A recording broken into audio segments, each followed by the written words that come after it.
Medicare is an entitlement. There's no question about that. It's still a transfer payment, but it's an entitlement. About $71.3 trillion has gone into Medicare and Social Security, and about $93.4 trillion have been what we call paid in and paid out. I mean, the American public has paid in about $71.3 trillion to these two transfer payments, and they paid out about $93.4 trillion. So basically, we're upside down about $21.6 trillion. Rev, how much is a trillion?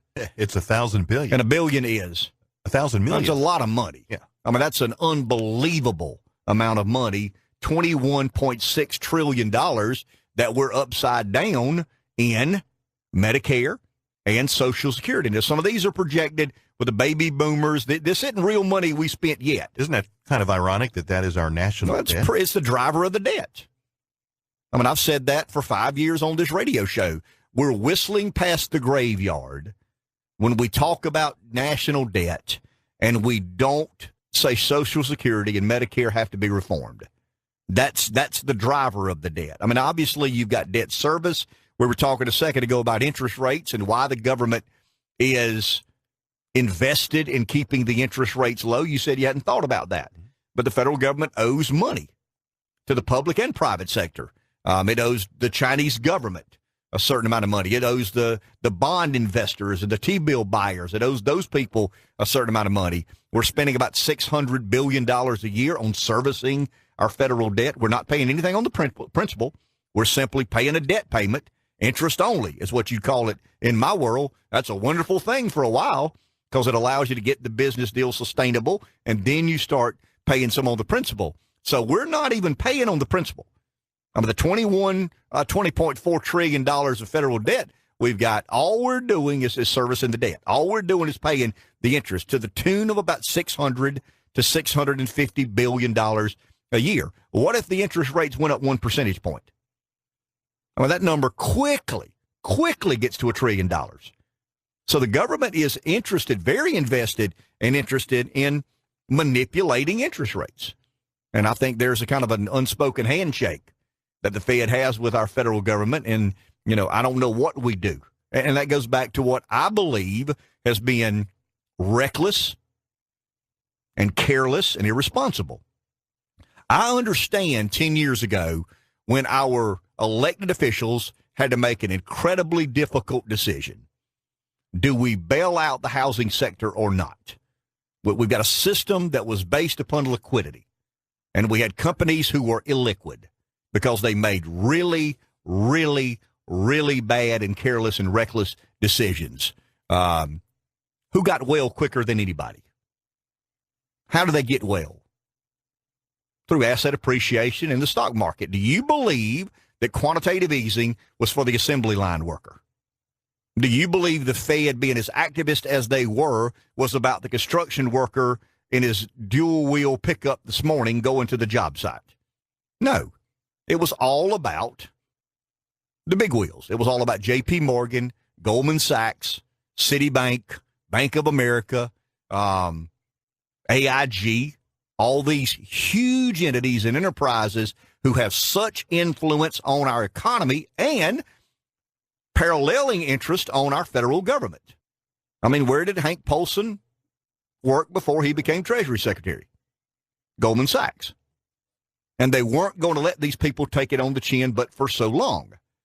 And when we got an activist Fed, it was not to improve the lot of the common man. Now, obviously, to Dale's point, if you've got $100,000 in the market or $200,000 in the market, yeah, you want a good stock market. The rule of 72. Whatever, 10 times 7 is 70. So if your money makes 7% in roughly 10 years, your money doubles. That's the beauty of compounding interest. If your money's making 10%, then, 7.2 years, it becomes twice the money you invested in the market. So everybody gained when the market began appreciating, but nobody gained like the crowd that basically blew the world up. And that's always been my frustration, is this activism was sold to put the economy back on solid footing when I believe the activism was all about putting the wind in the sails of Wall Street. They had lost so much value, and it was their fault. Now, we can go back to, the consumer signed the loan.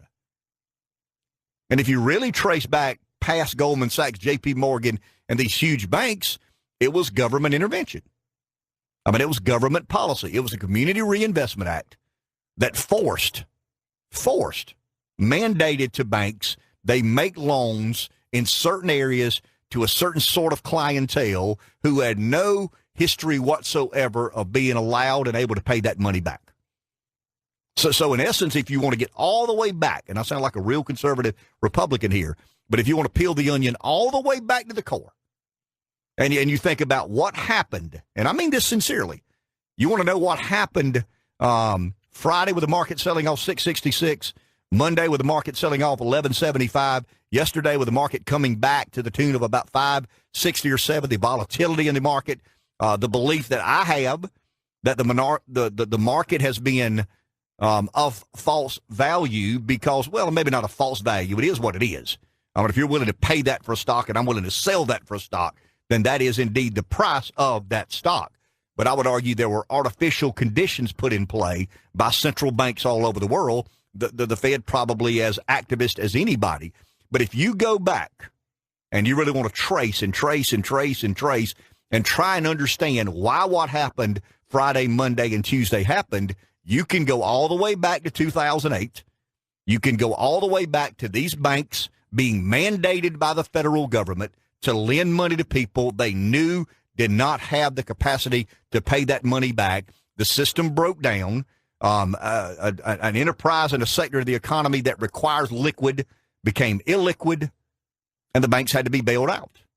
And the federal government intervened. And the federal government basically subsidized the housing industry and the housing sector for many, many, many years. So that's, I mean, we're talking about, February of 2018. You can really go back to probably October and November of 2008. And I think these are the days of reckoning we're talking about. I'm not saying I don't trust Wall Street. No, I don't trust them. But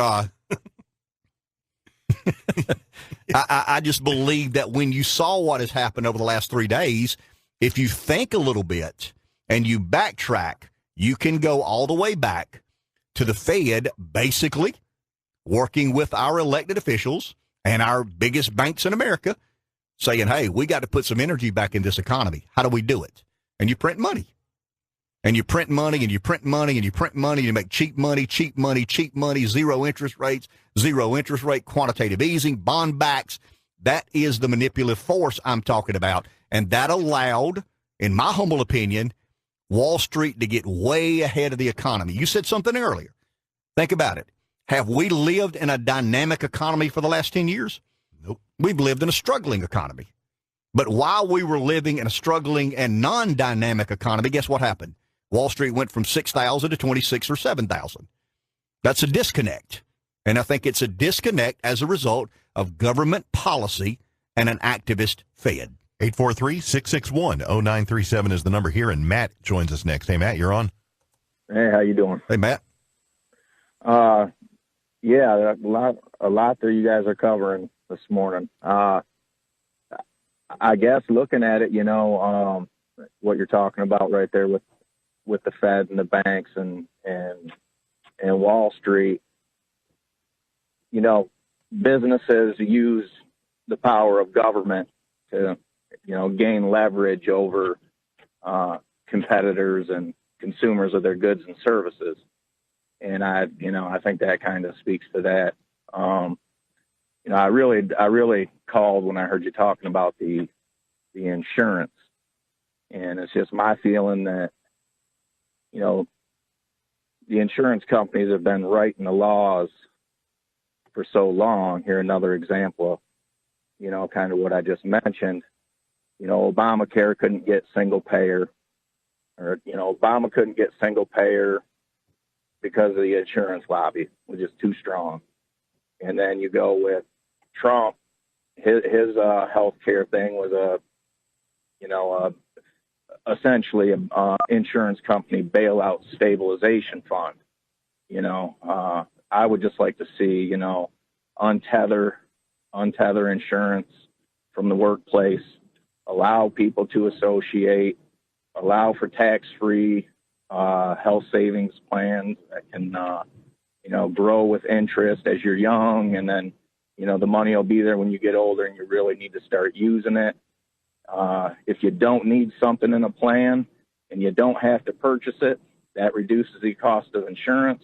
The further you reduce the cost of insurance across the board, the more people get to enter that pool, and the pool of people that can afford it will shrink, and then those people can get assistance in the form of Medicare or Medicaid or something along that line. Thank you, Matt. That's a good call, my friend. All right. And I'll tell you, as part of that, and we'll take a break, as part of that, I mean, I just believe if we are seriously going to evaluate and change the American healthcare model, there has to be some personal ownership. There has to be some skin in the game. I watch these car insurance companies advertise I watch a lot of football, and you've got all these advertisements that come on. There's one company, the backdrop is the Statue of Liberty, and they talk about, they don't give me my money back if I have 3 consecutive years of good driving, but they ding me if I have, one accident every 3 or 4 years. You've got to make people take ownership. People have to have skin in the game.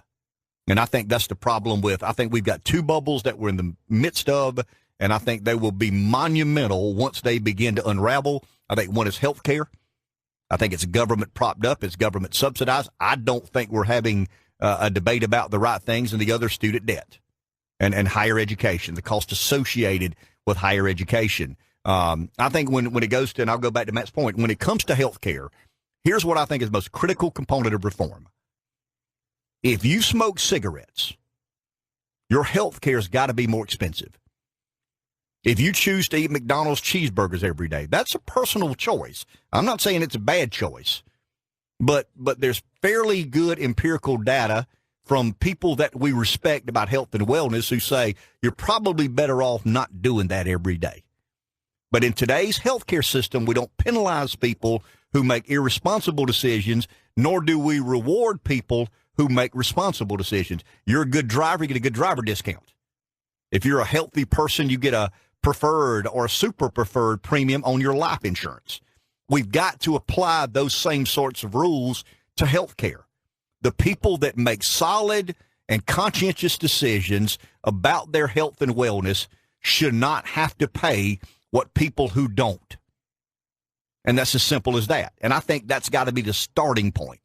Now we can argue about why an MRI costs so much, or why, a night in the hospital costs so much, or, how involved the insurance companies were in writing the Obamacare legislation.